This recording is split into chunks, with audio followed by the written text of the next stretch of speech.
Welcome to the FFV podcast. Today, I got here a very special guest, founder of Things. And those things include OneSwap.io, Making Coffee, and one of the most well-known NFT projects, and that is the Plague NFT. Welcome the legend himself, Pons, my man. Thank you for hopping on, man. How you doing today? Doing well, sir. Thank you for having me. I appreciate it. Looking forward Dude, to it. Of course, man. I mean, having you on is my honor, man. I mean, you've been absolutely killing it in the space, not only with what you're doing, man, just by being yourself, really, man. I mean, everybody really messes with you, man. They really like what you have to say, and they take it very seriously. I myself really take your posts, even the funny ones, man. They're very smart. You know what I mean? They're very comically smart. You know what I mean? You know what I mean, right? I try sometimes. I think I miss quite a bit, but I try sometimes to be a smart ass anyways. Yeah. So like how do you feel like about like kind of like the state of like NFTs right now? What's your like temperature feel like? Yeah, I think we're at the point in the market, and if you've been paying attention at all, I've been saying for a while, since 2022, really, I would say late 2022, I've been saying that sooner or later people are going to look around at these prices they're paying for the NFTs when the momentum stops, and they're going to start asking themselves, like, why are these things worth this much? And that's, yeah, if you can't answer that question, it's and you can't speculate on it anymore, then you're just gonna move on to the next thing. That's what everybody's done. Meme coins are much more efficient for what people were doing with NFTs in the speculative Yeah. world. So I think I wouldn't be surprised if, as long, if you're if you want to make money like those people that were just whipping up NFT projects, meme coins is a much better way to do it than having to do the art and do the mint. And you just throw a meme coin out, make your money, and move on to you can do one every 20 minutes, really. Yeah.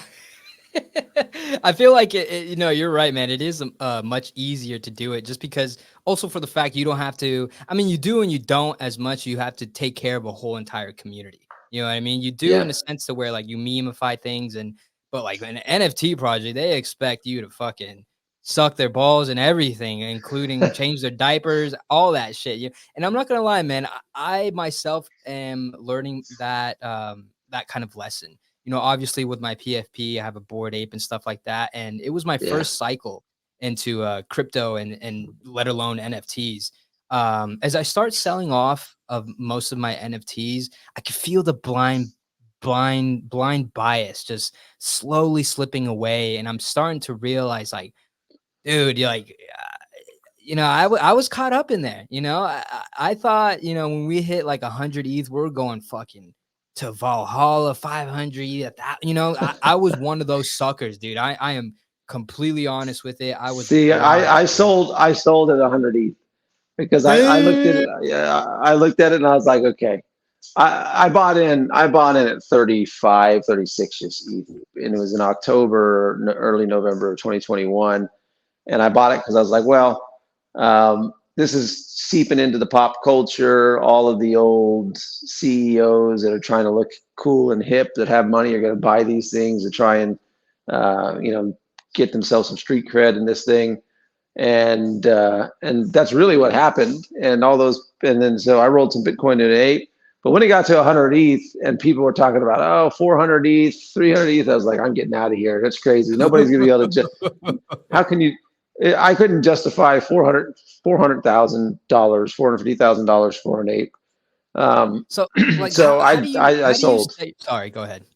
Oh, No, you that was it. sold. So, Yep. yeah. Yeah. How do you like because I really want to ask this as someone that, probably been in crypto for a bit. How, how did you get to this point to where like there is no 'cause, dude, to simplify, I married my bags. I married my fucking bags and I was just blind and I'm kind of trying to get out of it. I'm still a little bit, you know what I mean? I Yeah. will admit it. And I'm just trying to realize because I see others kind of have the same very little people have the same kind of mindset as you when you take profits.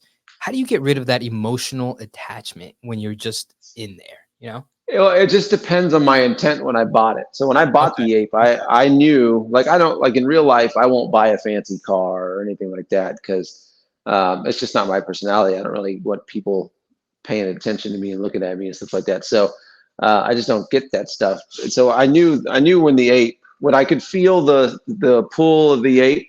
So first of all, it started to become my identity. And then I also saw the Mm. floor price moving up. I was like, I gotta move it. But if I buy something with the intention that I want to be a part of it, then the price doesn't really matter Okay. to me. So it just means it's Okay. just my intention going into it. So with crypto, there's other than Bitcoin, there's nothing I hold in the crypto world where I am like, okay, this is something that I can see myself holding forever. Wow. Not Um, even Ethereum? no, I mean, I'll use Ethereum, but Okay. yeah, I don't. You can see all the other chains popping up, but the Ethereum is going to be the base chain or whatever. But I don't understand and there's smarter people than me, but it doesn't make sense to me that they're going to figure out a way to make gas fees cheaper, but you're still going to burn enough ETH to where it's going to still be deflationary.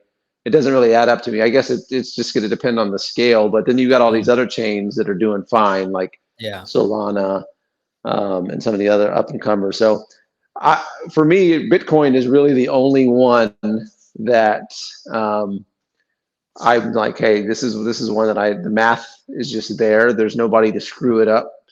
The human, There's no man. It's there's the no human. founders to screw it up. Yeah. So, and that was another thing with the Bored Apes. To be honest with you, I never really bought any of that Ryder Rips crap, Mm. but I could see it seeping into the mainstream and ruining the brand. It didn't end up doing it, but I could, when I was looking at 100 ETH, and I was like, well, the odds, there's not a 0% chance that some idiot in the news who hates NFTs is gonna pick this up and run with it, and that would have Yeah. tanked it for us. So, anyways. No, I completely agree, man. And that was a whole wild time, man. Hey, man, before we dive into more into what you're doing here, man, I would really love to get to know you just a little bit about who I'm talking to, who the guy behind the frog is, you know? So with that being said, man, where are you from and what was it like growing up for Pons? What kind of kid were you? Oh man, well, so I live in Texas. I When I was a kid, my parents were divorced early, so I had a single mom for a while. I was poor really as a kid. Not, I don't know the different scales of poor, but I know when I lived with my dad in California, there was a point in my life I only had like two shirts. One of them was Wow. this crazy flowered rayon shirt that everybody knew I was wearing it. You can't hide that I'm wearing it every other day. Yeah. Um, and the other one was a "Don't worry, be happy" with a big smiley face. So I was a peg kid, but I didn't really pay much attention to it back then. I didn't know I was poor. I didn't feel like I was poor, but I didn't grow up rich. Let's just put it that way. In high Yeah. school, my mom remarried, and I probably moved up into the middle class. And but I worked for everything I have. I bought my first car with my own credit, my first computer with my own credit, paid for my own college. Been working since really I was 15. Um, and Do you yeah, think that kind today, of like adversity shaped not only shaped you who you are, but really ingrain that kind of willpower inside of you or you kind of gave you a superpower. Well, yeah, I do you think think partly. I think there's this there's this whole nurture versus nature thing. How much are you born with, and how much is built into you through your experiences? And I don't know what percentage is which, but for sure, it had an impact on me. And it shaped my personality, some in some ways good and some ways bad. yeah.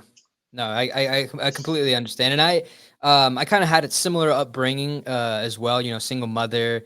Something happened with my father. But you know, we kind of like what you said, man. I didn't know I was poor until I started hanging out with like my other friends and I'd go to their houses and see what they Yeah, have. I'm like, oh fuck, you know, like I might not be as lucky or, you know, well off, but man, dude, off topic, man, dude, but man, dude, my mom fucking loved the fuck out of me. So that really helped yeah, me and saved my ass, you know, from just going down the wrong for path. sure. But yeah. Um, But yeah, man, what kind of stuff were you into, man? Were you like kind of a techie guy, sports guy growing up, or?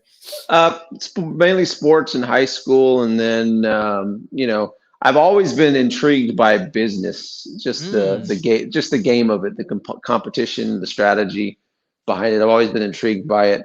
So like I said, I've been working since I was 15, and I worked full time while I went to college.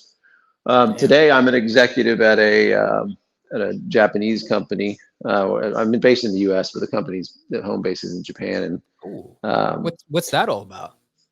yeah, I mean that's just I work my way up to that point over time. So I'm not just an NFT founder. I guess I don't know if you knew Yeah. that or not. Yeah. Yeah. So yeah, I mean it's business is what I do. It's my hobby. Other than reading, which I don't get to do anymore because I am an NFT founder, and that's kind of replaced my hobby. But I like this stuff. I don't consider it work. My goal is to look at the landscape and figure out how we can put the frogs on top, and that's what I have fun doing. I work too Oh, much actually. yeah, and everyone could tell, man. And I can't wait to jump into that because I have a few questions about that and how you really structured everything, man. But before we get into that, I would love to talk about how you first discovered crypto. What about crypto made you want to stay? And how did that path lead you into discovering this beautiful world of NFTs? I first discovered crypto in 2017. My Okay. friend Face is what he goes by in the crypto world.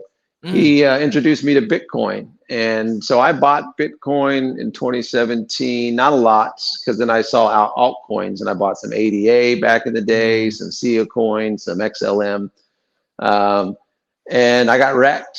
I lost a ton of money in it. Not, I don't know. I don't even know how much money I lost at the time, but I lost money, and I kind of let my holdings just sit there, and I went dormant, and then that was around 2018 where I just kind of let it go. And then 2020, um, I was talking to somebody and they were into it, and they asked me if I was into it, and I just kind of said, yeah, I had some positions from 2018, but they explained the tech to me in a different way, and it kind of clicked in my head. And when it clicked in Hmm. my head, I was like, man, I literally went and sold all my stock and dumped it into crypto. And this was around, I want to say, July or August of 2020. So it was a good time to dump it. Well, really, it was a good time to buy anything in that time frame because stocks had tanked too. But so I put everything into crypto, and then I was trading coins through 2021, and I ran into the Mana token, and the Mana token Mm. introduced me to NFTs through Decentraland. Then I went Ah. down that rabbit hole and bought a bunch of rugs and paid attention to things, and then I saw the apes, and I didn't have Twitter at that time either. I'd never had social Oh, media really? before. Yeah, no, I Oh, didn't have. shit. So Twitter was my first social media in October 21, and the only reason I bought it, Damn, bro. No way. yeah, the only reason I That's bought it was insane because to I me, bought man. this stupid ape. And I was like, well, the only Yeah. utility for this ape is to look smart on Twitter. So there you go. Nah, that's valid, man. You're completely right. But that's just crazy to me because, like, you show up on social media a couple years ago, and your presence, dude. I mean, it's undeniable. I mean, you very well known in the space, very funny guy, very smart guy. In my views, in my perspective, and there's obviously other people out there, but for me, Yeah, their it's their just opinions don't matter. Those other yeah, right? people's, but yeah. For me, man, it's just crazy for me, man, because I'm like, damn, dude, Pons just started only a couple years ago, man. He's fucking killing it. I wonder where he'll be in like 5 to 10 years. Same for me, man. I had a Facebook, and I only used it to keep up with my family. And then I found NFTs, and then someone told me about Twitter. I was like, oh fuck, dude. If everyone's there, I'm gonna be there too. So I started up my Twitter account, I think in April 2021 or some shit like that. And then here I am with fucking a legend himself, bro. So it's been a pretty fun ride so far. Yeah, that's one of the weird things and cool things about the NFT space. It's just it's brought this random group of people together, and it's a really small industry still. Yeah. Everybody's starting to know each other and those kind of things, and then you have all the drama that goes with that also. But It's an interesting industry, and the reason I started an NFT project is because I saw how the apes specifically is what really what I was looking at, and I saw Mm, how everybody rallied around those apes and that logo, which I consider these PFPs like logos for the brand. yeah, like And then I jerseys. was thinking about the technology and how it can bring people together, like through transparency and microtransactions. And I was like, well, I mean, I think you can do business differently. And so that's why I decided to start the Plague. Damn, that's a perfect segue, man, because that's what I really want to talk about is the plague. Man, I mean, where do I start? You guys have just such a solid presence, and not only presence but community, man. And I want to ask you one of the most important questions for me, at least, is that like as you see other NFT projects out there, community at first, great, everyone's fucking with each other, everyone loves each other. As time goes by, sometimes those personalities or those community members, they don't start to click. You know what I mean? That or they start to act, a certain way towards other NFT projects or whatever. How did you build such a solid community foundation and such like a good set of people around that brand? Because when you see or hear about a frog or a plague, on Twitter, they're not they're not fucking terrible, mean people. Everyone, from what I've experienced, is a very genuine and nice, and the community is just fucking filled with love. How did you do that? Man, it's a good question. I think we set realistic expectations early on, Okay. and I think that drew a certain type. Well, there's a couple things. One, we were talking about when we were minting, we were talking about all the nonsense in the space, and that drew a lot of people because everybody can see it. This was back in the WAGME days, and I very early on, I was like, WAGME's a bunch of BS. I mean, everybody says it now, but I was like, this is a zero sum game you're playing. There's going to be winners, there's going to be losers. You just got to try not to be a loser. Yeah. And so I think the combination of what we were saying and the fact that we said, hey, this is not going to be one of those projects that jumps up to 50 ETH or 30 ETH or anything like that. We're building a long-term plan. It just drew a certain kind of person. Mhm. And we're very transparent in everything that we do. And we're somewhat consistent. We're not running from shiny object to shiny object. And I think that, again, we're just over time are drawing people that share the same values and the same goals as us. And yeah, I mean, it's been good for sure. We've had a little drama here and there, but it's been very minimal compared to other projects. Oh yeah, very minimal, man. I mean, and you see it on the timeline, man. And I love people. I love everyone that's into NFTs, man. But holy shit, bro. As like I said, man. As time goes by, I'm starting to see how fucking spoiled we are, And Yeah. dude, it's nuts, dude. Because when I took myself out of my position and started seeing everyone else really complain about, all the free money that we got early on, all the free publicity and followers and all this shit. And now that's, obviously dried up, dude, people are fucking mad. People are fucking mad, dude, Yeah. and you see it on the timeline, man. But yeah, man, how do you see like other, founders um navigating that way in a way where they kind of see the shiny objects and go towards it?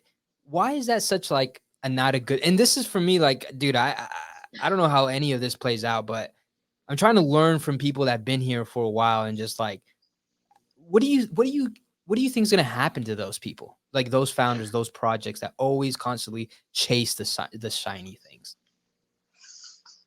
I think they'll. Am I still here? Yeah. I lost the last word you said, but I think you said change. But I think it's hard for them to maintain unless they're changing and winning every time, which is not likely. It's going to be hard for them to maintain credibility. It's why I Okay. don't do a lot of. I think if you're not a founder, you should try everything because there's a lot of money out there to be made, a lot of free money that people are giving away. If you're a founder and you're trying to move your NFT project to every fad, it's just not gonna work out. So Yeah. over time, as we see things, we'll let all the people that want to rush over there go over there, And if it looks like it's working, then we'll create a strategy for it. But there's the only benefit of being first is if you're first and right, and the likelihood that that plays out is not very high, because you see how much Yeah. stuff falls out of fashion here. Just if it lasts more than 2, 3, 4 weeks, it may have staying power, because Yeah. most everything else doesn't. No, yeah, yeah. No, I completely agree, man. And it's kind of a little bit not really disheartening seeing that kind of stuff because, I know for a fact these founders just want the best for their community, and I can feel and see the pressure. And that's one thing I also wanted to ask you, man. Like, how has it been for you personally running this NFT project? Because, dude, there's gotta be a lot of stressful times, dealing with a whole entire community and expectations. How's that journey been for you? Well, I have an advantage to a lot of these other founders. So I'm 44, so I'm somewhat of a boomer in the NFT world. Like I said, I grew up in business, and I've dealt with thousands of people on a customer level, on an employee level, on a colleague level, and so I have years of experience in dealing with people and their personalities. And so really none of this stuff stresses me out, because Mm, I understand the incentives around all of this. Well, there's one thing, and I tell the community this all the time, is like, hey, all this talk about decentralization, and I'm a decentralization maxi. I said, but there's one thing that's not decentralized, and that's the risk and the liability. That's all on the person that owns the business, which is me. Now I yeah. gave some shares, and now that's a little bit different now. But um, so, and I also know that in the long run, the majority of the people, if the price gets to a certain point, either certain point on a high end or a certain point on a low end, they're going to move on, and I'm still going to be here. So I don't take a lot of what they say personally. I do push back sometimes if I think they're saying something that could turn into a narrative. Mm, Outside of that, I don't really let it bother me. Some of these other guys, and I've met them now in person since I went to Paris. Good guys, younger people that maybe this is the first business they've ran. So they're starting their first business, and they don't not only have employees and customers, they've got thousands of them. They're all dealing with them all at the same time. Plus, they've got other people who are intentionally fudding their project, so because they want their bags to go higher. So it's yeah. a really weird environment to do business in. Do you think that that kind of stuff has a more of an impact because of our industry being so small? Which part? Like the FUD, can FUD is FUD like has a big caliber because of our space is so small, because we all see it if someone's fudding Yeah. constantly. Well, I think it has a personal toll on these on people that aren't used to it. I think, but Gotcha. I see no evidence that FUD actually does anything. In fact, I can make the argument that being the villain is the good thing, because look at Match. He just raised $40 million for Yeah. what? I mean, what the hell? I might as well just go piss a bunch of people off and then send out my ENS and just start collecting funds, because that seems to work pretty well. Yeah, right. And it seems like and it's crazy, dude, because NFTs have taught me a lot about humans. And one of the things is that like Yeah. I don't think cancel culture exists, man. I don't think that shit's for real. I think that it's real for I don't know, a couple weeks. But dude, we've seen people disappear and come back and motherfuckers are open arms. You know what I mean? And Well, they've done some. I think it's different here. I think outside of this space it exists, but here the one determining factor is, can this make me money? And if Mm, no matter who that okay. person is, if I Uh, can send them 100 and they can turn it into 1,000, I'm going to It send them don't 100. matter. It don't Yeah, fucking matter. Yeah, yeah, yeah. yeah. You're right. I didn't. Outside of here, you get canceled. There's no incentive for people to. In fact, the incentive is the other way around, Yeah, you're right. You're because you right. could get canceled for liking or for being buddies with the canceled person. But here, nobody gives a crap as long as you can make money off of them. Shit. No, you're 1,000% right. Thank you for that, man. I need that perspective because, yeah, man, you're 100% right. I didn't think, dude. My head is just fucking just inside this world so much, dude. I Like, know. I Yeah. can't.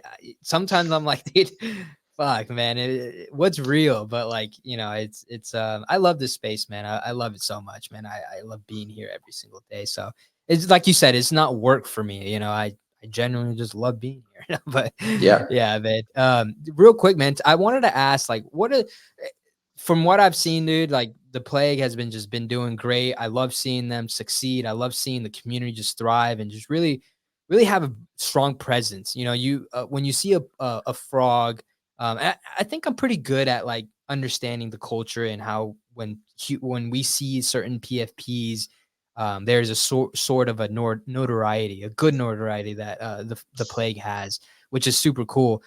So tell me about like some of the biggest challenges the plague has faced, and how did you and the community overcome that?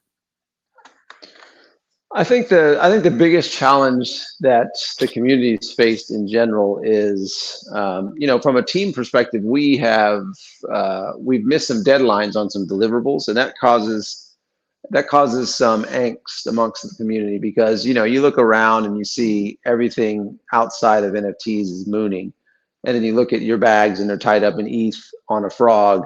I'm sure it gets frustrating. I mean, I've got 200 something frogs, so that's all ETH that's tied up that could be used to make money on coins, and I think that's how people look at it. And Yeah. so it's put some strain on the community, some members of the community, because what happens is if you got members of the community that have got a lot of frogs and they're Mhm. getting frustrated and they take it to the timeline, it kind of dampens the morale of everybody else. And so it's the same thing that most communities face, Yeah. is this opportunity cost that people talk about, which is true. If my money's here and I could put it somewhere else, I'm losing money. Or if I put in one ETH into this, and now ETH is $4,000, but my one ETH turned into 0.25 ETH. I've only got $1,000. It's cost me $3,000 to hold this thing, plus whatever I could have Mm. put it in to multiply it. So that just causes frustration.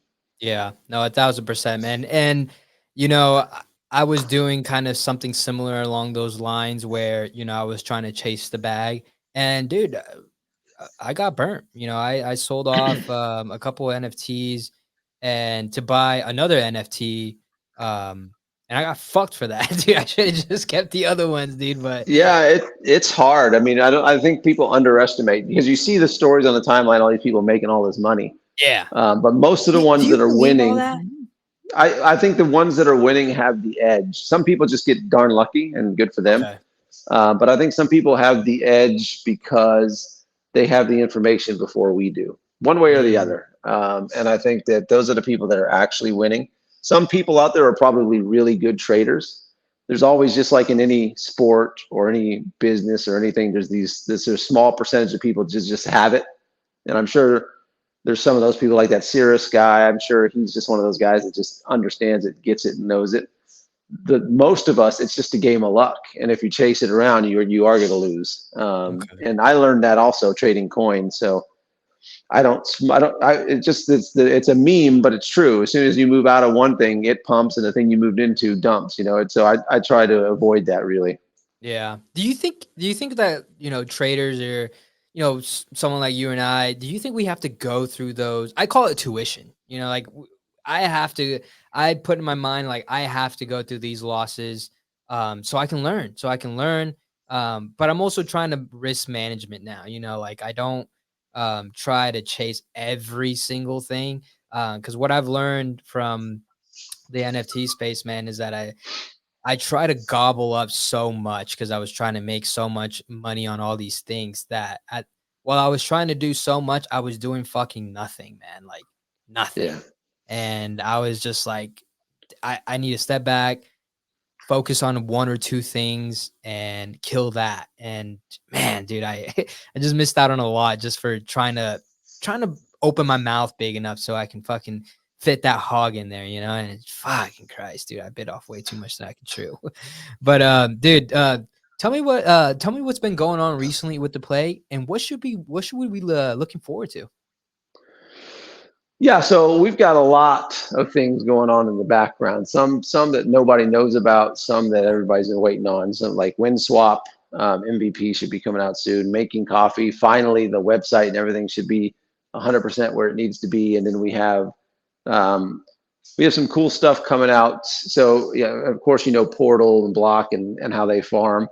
We're going to have something similar, not nearly as annoying. That if you participate in our ecosystem, you get to be rewarded. And so the Nice. more coming out on that also. But Oh yeah, shit. there's lots of stuff we got moving in the background.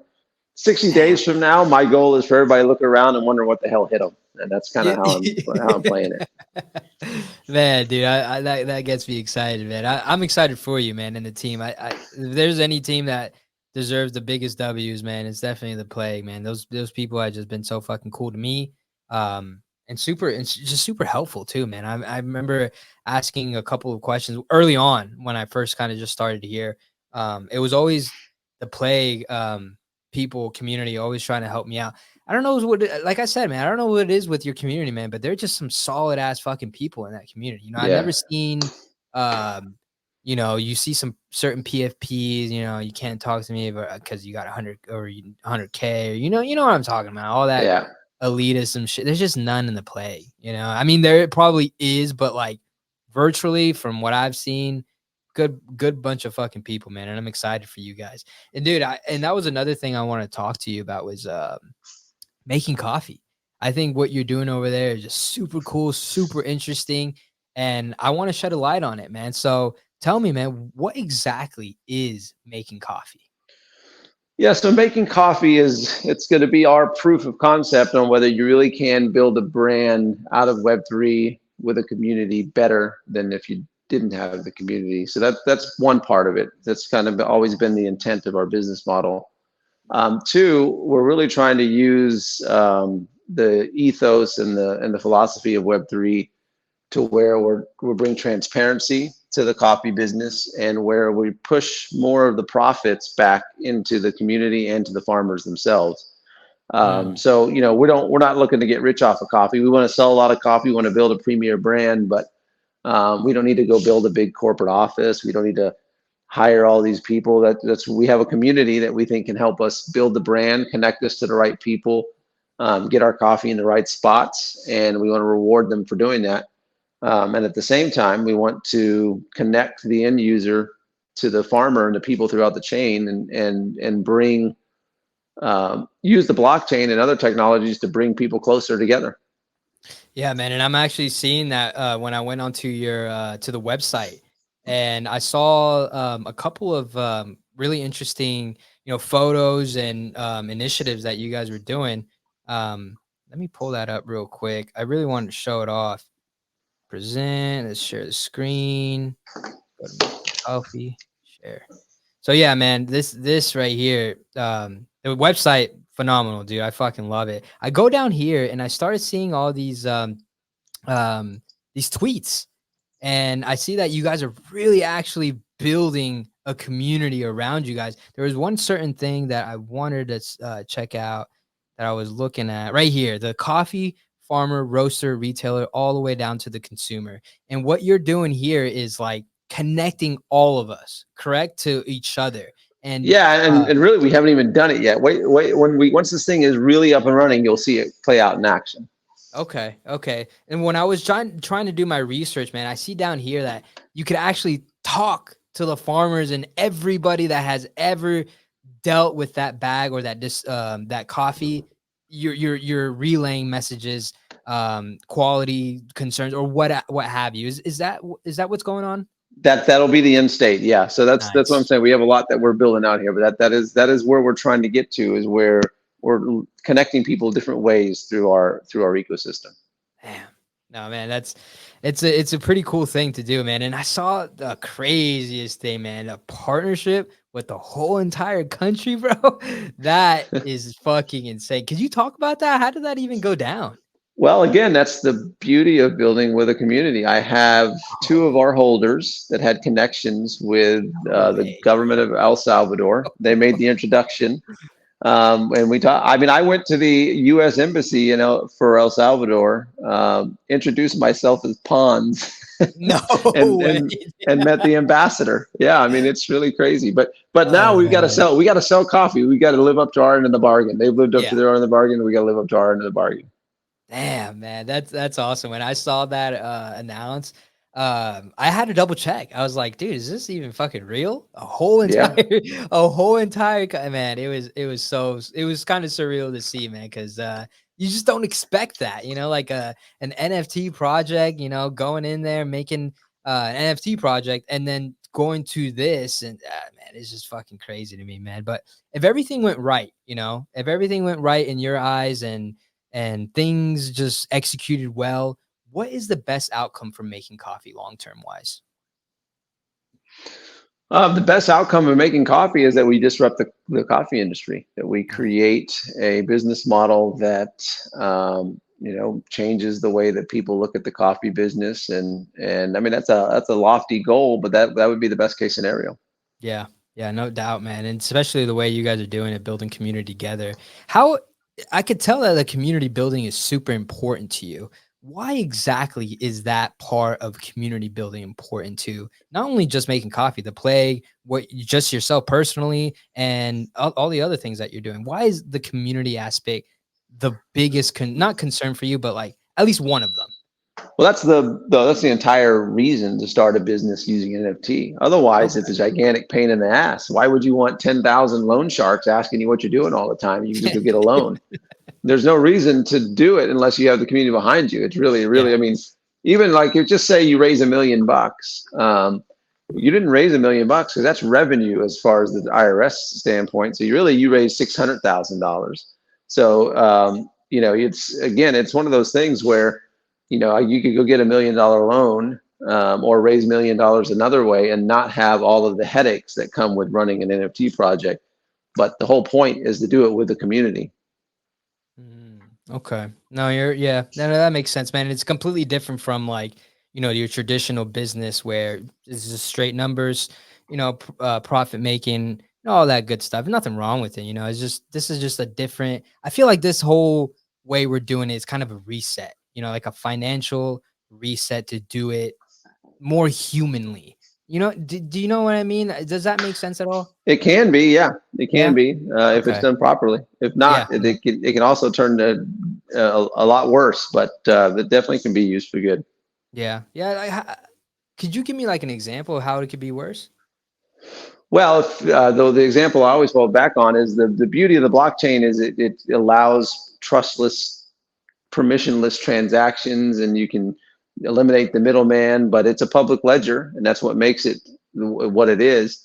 But can you imagine if everybody's currency was actually on the blockchain and the government can control it? Government can see Yeah. what you're buying. The government can tell you what you're buying. The government can track what you're buying. I mean, it could get really, really ugly. Oh Probably, and yeah. honestly, that's usually the way things go, is that towards that trajectory. So it's more likely the bad outcome happens than the good, but the good's not impossible.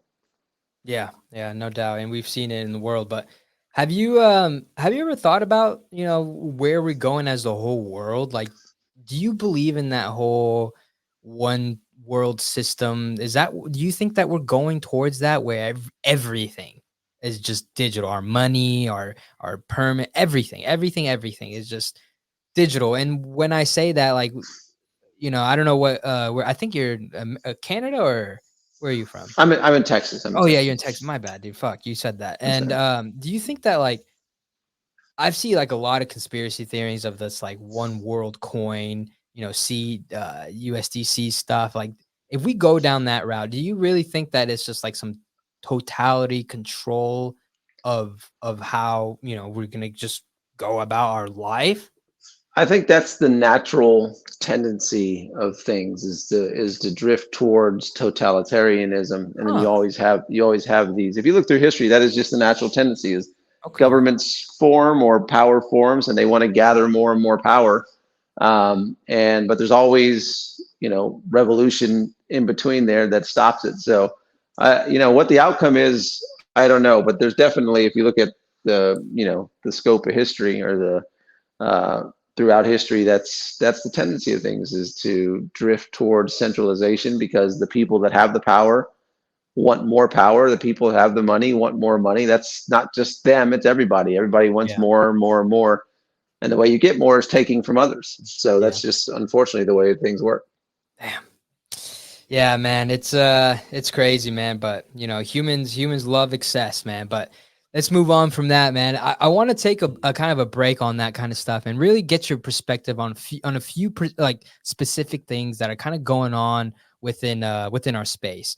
What do you think about this whole pre-sale and farming meta right now? Like, what do you think about all of it? The pre-sale stuff, block, farming portal, all that good stuff. Like, what's your thoughts on it? Is this just like another cycle going on, or what do you think?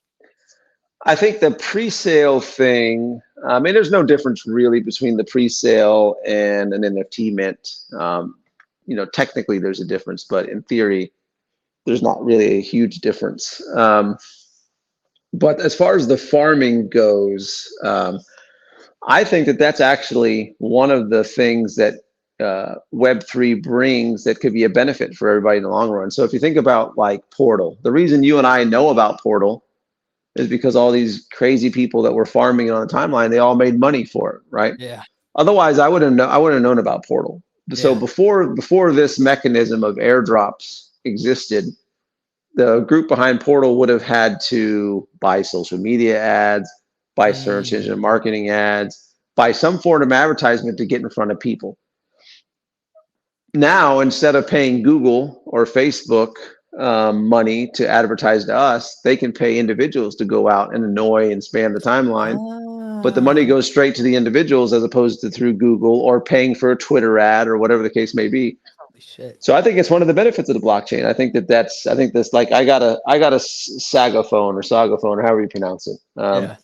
And I got it because of the airdrops. And so Saga got a customer. All these people that are airdropping got my attention, and I got the money as opposed to Google or Facebook or whatever the case may be. Damn. So it cuts out the middleman entirely from all that, the whole entire It can. transaction. It can, yeah. Man, dude, you really put me on to different perspectives, not only different perspectives, but like really stepping outside of my own little bubble and seeing what it actually is fundamentally. You know what I mean? Because when you step back, you can see it in the basic terms. You know what I mean? I try to do that my best, man. After, learning a few lessons within the space, man. Like looking back, like I know we talked about this earlier. Holy shit, man! I was high on my own supply, brother. Like I was fucking. Yeah, we've you know, all been there for sure. We've all been yeah, there and for sure. it's a good thing. I feel like it's I'm learning a little bit faster than the ones that are new to like me, just a little bit faster because I've noticed that some of the people that have come into this space with me still have that mindset of we're going to like Valhalla again, all this stuff, and that's kind of like one of the next questions I wanted to talk to you about. Do you think that we will ever experience the same hype and hysteria we saw in ETH and NFTs back in 21? I don't think so. No? I think for two reasons. One, I think again, everybody now that's here is asking themselves, why the hell are these things worth this much money? And nobody was asking themselves that before. They were just like, well, this thing's worth 100 ETH. Now it's going to be worth 400 ETH. And all rational thinking was thrown out the window. So for that, that's one reason. The other reason is if ETH really does increase in price, 100 ETH floor, let's just say ETH goes to 10 grand, 100 ETH floor is $1 million. Fuck, I didn't think about it like yeah, that. who's gonna seriously? I mean, 450,000 was crazy, but who's gonna Yeah. justify an ape or a penguin or whatever? And I'm not fighting, but how could you No, justify paying $1 million for it? And somebody will say, well, people pay $1 million for this or that or whatever. I'll just tell you, you're nuts if you would hold on to a JPEG that, unless there's going to be money coming from it. Like if this airdrop meta becomes a thing that actually sticks around and companies see it and they start dropping you money because you're an ape or because you're a penguin that delivers you an ROI on it, then it can be worth it. But outside of that, you'd be crazy not to take the $1 million and go buy rental properties or other kinds of investments. It would just be crazy. Yeah, no, I could definitely see that. I also agree that I don't think that we'll see ETH NFTs rise again like we did. And I tweeted that out, man. Some people did not like that shit, bro. Like I realized that like some people are really banking on that. Like they're all their chips are on that cycle to return the exact same way. And my perspective, I think that the reason why it won't go like that is because at the time ETH NFTs, I mean, that's all we really had. You know, there was a handful of ETH NFTs the majority of NFT people just were buying, and not necessarily the people that were buying it even aligned with, you know, or even like the chain that they were buying it from.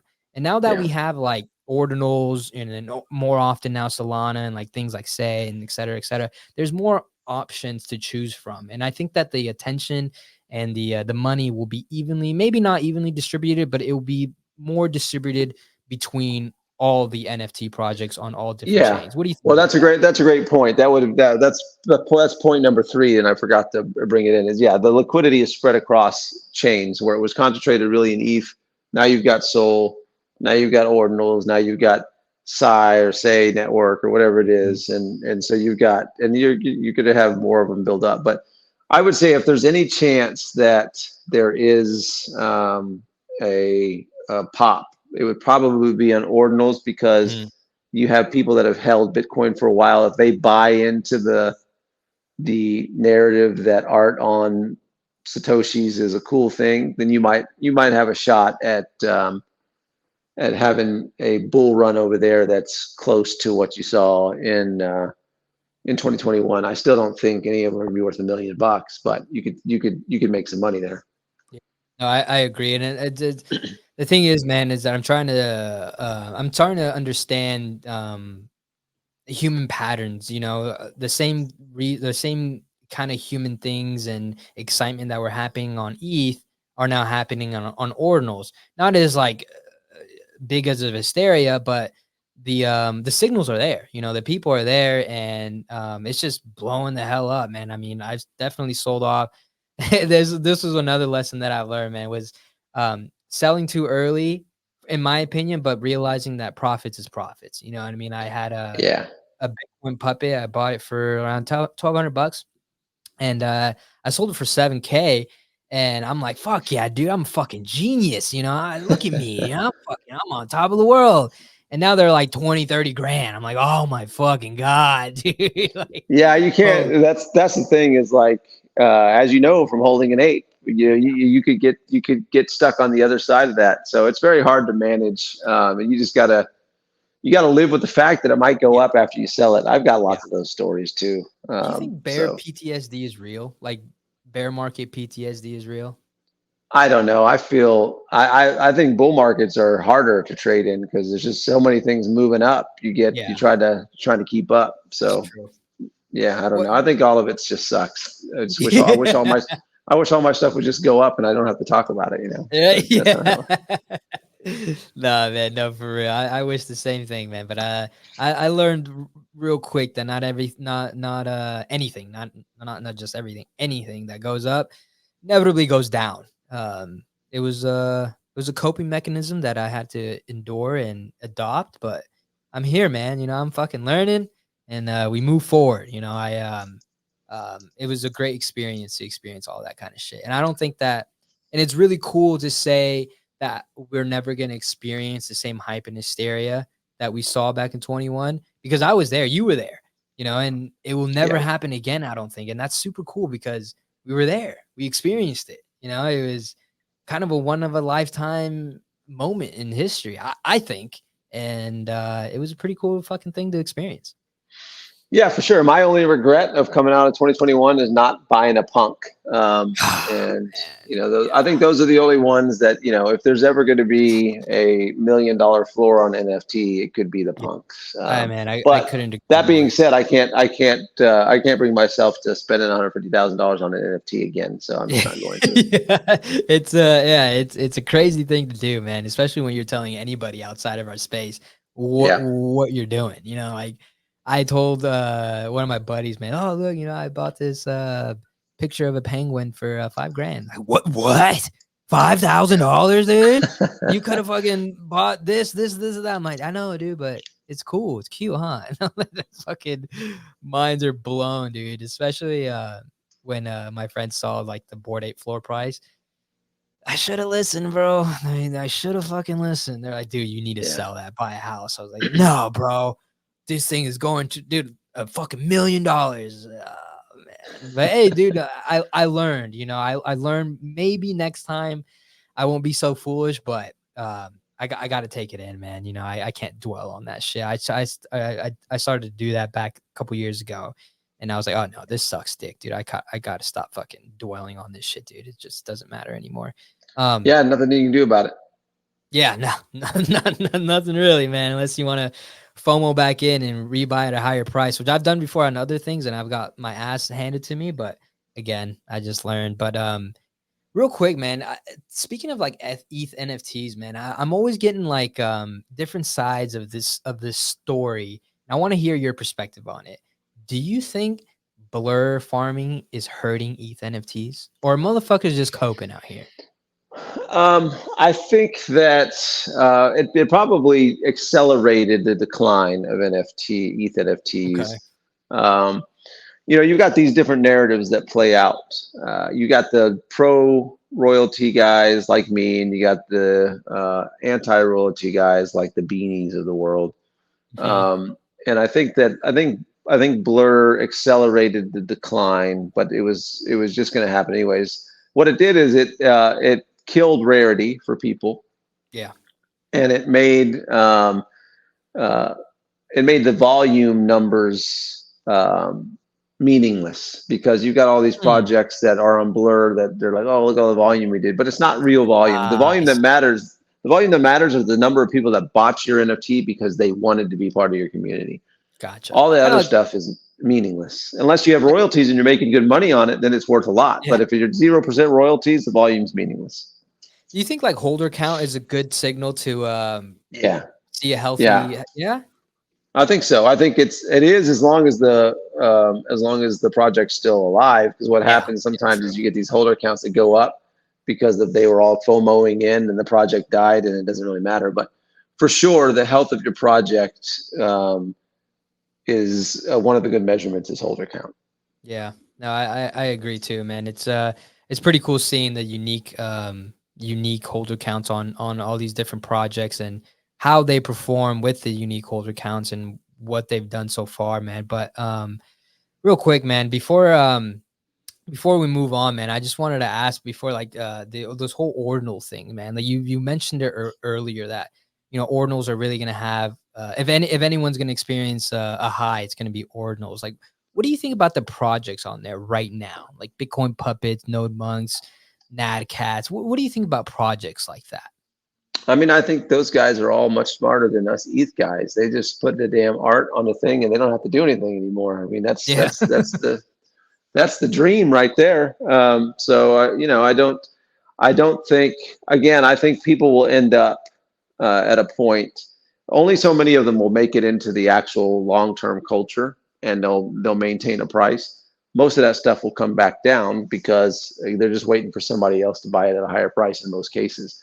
The puppets, maybe those puppets will make it into the culture, and they'll maintain a high price. I can see the OMB, staying at a higher price, but most of the other stuff is going to come down Yeah. because at some point people will realize that there's not anybody else coming to buy them at a higher price, and more Mhm. projects will mint over there. One thing that is interesting on the Bitcoin side is it is a lot more expensive to inscribe than it is to mint. So it's kind of a barrier for nonsense projects. Yeah, that's true. Oh yeah, I guess I didn't think about it like that. Damn. Yeah, it is a lot more expensive to upload 10,000. Yeah, no, yeah, you're right. Yeah, you just go to a meme coin. That's all you got to do instead. Yeah. Damn, man, those fucking meme coins, man. Speaking of those meme coins, man, what do you think about those? Not necessarily like the shitty meme coins, but like, what do you think about meme coins like with Mog, Pepe? Yeah, I mean, I think that they have replaced what NFTs were doing, which is people just spinning things up and creating communities around them and shilling them in those things. And yeah, I mean, I don't know what the end game is. Maybe they get integrated into games and stuff like that because if there's a big enough community around them, just like people are airdropping NFT Yeah. project stuff. Maybe they'll integrate the strong ones there. So I mean, I'm not going to knock on them. Just like anything else, there's a bunch of garbage, but there's some that they've become culturally relevant and they've got some legs to them. But ultimately, there's got to be some sort of use case for them. Otherwise, there's no Yeah. value that is maintained. How do you maintain, expect and this is going back to the plague. How do you maintain like expectations, realistic, expectations and really just how do I say it? What am I trying to say? Cuz like when I think about the plague, man, there's just like not there's no like people on the timeline screaming at you saying when this or when that or how the fuck is this going on or anything like that. How do you manage those, dude? Because as you see, like every other project, we're fucking like, yo, when is this going down? And how do you Yeah, handle that? Like when those things we arise? we get a little bit of it, and and it's understandable when we miss deadlines and stuff like that. So I think again, I think people for whatever reason, I've received a lot less FUD than most other founders, Oh thankfully, yeah. and yeah, I don't know. I mean, I think that they trust me, and so Yep. that doesn't last forever. I got to deliver on the things I said I was going to deliver, and we've delivered on some of them. But as long as we're delivering what we said we're going to deliver, that trust will continue to build, and people will continue to give you the benefit of the doubt. It's when you lose that trust, like you've seen in Yeah. some founders, that people stop giving them the benefit of the doubt, and they start believing that they're just full of crap. That's when it's harder to maintain that. Yeah, man. Shit. Dude, hey, again, man, thank you for that perspective, man. Cause no, you're 100% right, man. When you were this whole meta of like, we're expecting all this shit to go down when we want it to go down is just it's just really killing the how do I say it? Not only the brand, but the community as well. Nobody really wants to be a part of that. And we're experiencing that with like Bored Apes and stuff like that. Dude, I fucking love the project. You know me. I love Bored Apes, all that shit. But I call it as I see it, dude. Like, bro, a lot of us were fucking spoiled, dude. And some of us on the timeline, I don't know how you'll take it, bro, but like I'm kind of glad some of those people sold their apes because like holy shit, bro, like those people were just always bitching, man, always saying something bad. Like, come on, dude, if it's really that bad, like why don't you just leave or something? But do you think this whole recycle of people is a good thing for the projects? I personally do think so because like, you see people that bought the top very sour and understandable. I can understand it. Yeah, Um, yeah, no doubt. but like, do you think it's a good thing for people to cycle out of your project? I'm not saying your project specifically, but like out of the project that like kind of has that kind of ethos. I think that I think the apes lost their culture, Hmm. and the only way they're going to get their culture back is if the price goes up or if they get a lower average cost bag holder that's not Yeah. pissed off that they're down three or four hundred thousand dollars. So that's what you're seeing now. So I think, yeah, I think it can be good for the ape holder. But that's another reason right there is why I don't pump our floor price, why I don't Hmm. go around hype marketing, is because unless there's something there that's coming right behind it, that's going to continue to increase the price, you get pissed off people that are losing money, and they only bought because you were telling them you're bringing this crazy thing that's going to pump the floor price, and then if it doesn't, you get yourself trapped. So floor price is the worst metric. Obviously, I understand why everybody looks at it, but short-term speculative floor price is no indicator of the success of the project. Yeah. Yeah, I had to get over that too, last year. I always so fixated on the floor price, but, um, I quickly realized that has nothing to do with what's actually being built behind the scenes and what's going on and what will, happen once the execution is made. But the one thing that I'm confused about this space is like when you execute on something or when you deliver something, the floor price just tanks, and I kinda don't understand that. Well, What do you think yeah, about it's that? because they didn't really want what was being built. They wanted whatever was being built to raise the floor. And that's again, Huh. it goes back to why are these things worth what they're worth? I mean, realistically, what were the Bored Apes going to create that had tangible value that was going to justify 10,000 people holding $450,000 assets? Nothing. Nothing like nothing, What bro. could they have possibly built that would have enough profitability to support that? Nothing. There's nothing Yeah. they could have built. So it's Yeah. No, again, you're it's one of right. those things. It's like what people want is the floor to go up, and that's not a product. Okay. Okay. As you're telling me this, man, it's kind of like breaking down, and you know, I don't know if you noticed, but I'll stop because you're breaking down these barriers of mine. You know what I mean? Like where I'm starting to understand the perspective and the mentality of it all. You know what I mean? Like how we perceive these things and how we kind of just go about everything, man. It's just you're stumping me, bro. I'm not gonna lie, you're stumping me, and it's Well, I'm very happy about it.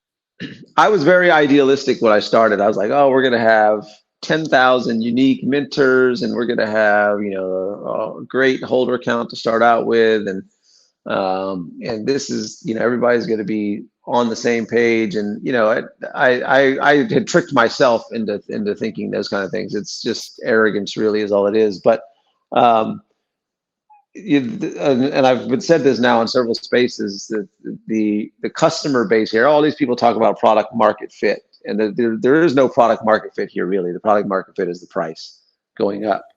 And so if you have 100% of the target audience here, probably 90% of them, probably 90% of them are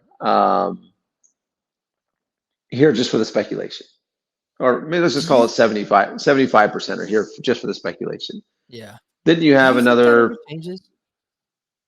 No. Well, it just depends whether it gets regulated out or not.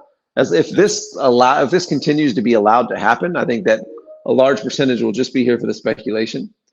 Gotcha. Okay. Then you'll have a small percentage that's here for the speculation and the actual businesses that are here, and then you'll have a smaller, even smaller percentage of the population that's just here for the tech and the possibilities. But you're always going to have that speculative nature. Yeah, you're right. And I think and I'm gonna be honest with myself, dude. I think I'm in the middle section of that. You know, I love the speculation, dude. It gets my heart pumping. You know what I mean? My hands sweating. I get fucking Yeah, excited. You know? you're here to make money. Yeah, yeah, yeah. But it's cool, dude, because like when I first came here, making money was the least thing of my in my mind. I thought when I first came into NFTs, I thought NFTs was just art. I thought that's where the whole entire NFT movement was going to be just art. And I was proved wrong once Bored Apes came out and Doodles came out. I was like, oh fuck, these NFTs are turning into like projects, companies, and things like that. Um, so it's a pretty cool kind of reflection back in the day, you know, to think about. Did you have what did you think about when you first got in here? What was your perspective on NFTs? It was just another speculative thing for me, really. Yeah, When yeah, I first saw him, yeah, no, like I bought the Decentraland because it was before there was a million metaverses and a yeah. finite number of metaverse land plots made sense to me, so I was speculating there. So no, it was just I'm not really art doesn't really speak to me or anything like that. So I definitely didn't come for the art. Yeah, no, 1,000%, man. Yeah, like I said, man, I thought the art was it, you know, because when I first came here, it was clubhouse days, artists, and you know, showing off cool JPEGs on the blockchain. But things quickly changed, man. Hey, man, last couple of questions, my man, and I'll let you go. I know you must be really busy, man. But I know we talked about this before, but what can we expect from the you know, from you, the plague? And making coffee, like what should we be paying attention to in that world, in your world? Yeah, I would say, like I said earlier, my intention is over the next 60 days is to grab as the attention of the space with a couple of things that we're doing, and really supercharge our growth at making coffee and Winswap and those kind of things. So we'll see. It's either going to be really successful or it's going to be really bad. We'll find out. Well, dude, I'm fucking rooting for you guys, man. And I honestly believe like the whole entire NFT space is rooting for you guys too. I mean, I don't know if you've noticed, but dude, everybody fucks with you, bro. You know, everybody really likes you. Everybody really respects and admires what you have to say. I mean, at least I do. You know, when I see your post, it's not one of those posts where I'm just like, whatever, it's this fucking guy. You know, I actually take the time to fucking time to read your shit, because not only does it make me learn about something, but dude, you're fucking funny as shit, dude. I fucking laugh my ass off with the smart ass shit that you say, bro. It's really funny on there. I appreciate that. Yeah. Yeah, of course, man. But hey, man, that's all I had for you today. But before we sign off, man, please let everyone here know where they can find more information about you and what you're doing in this space. Yeah, I mean, the easiest place to get more information about me is just on Twitter, or X, I guess it's called now, Pons _ETH, and Plague is Plague NFT. So that's our handles. Come check us out. Oh yeah, brother. Well, dude, again, thank you for hopping on, man. It means the absolute world to me. I'm wishing you guys and the team nothing but the best of luck, man. And I'll catch you out there on the X, man. Yeah, likewise. Thanks, man. Appreciate you having me. Of course, brother. All right, have a good one, my guy. You too. Take care.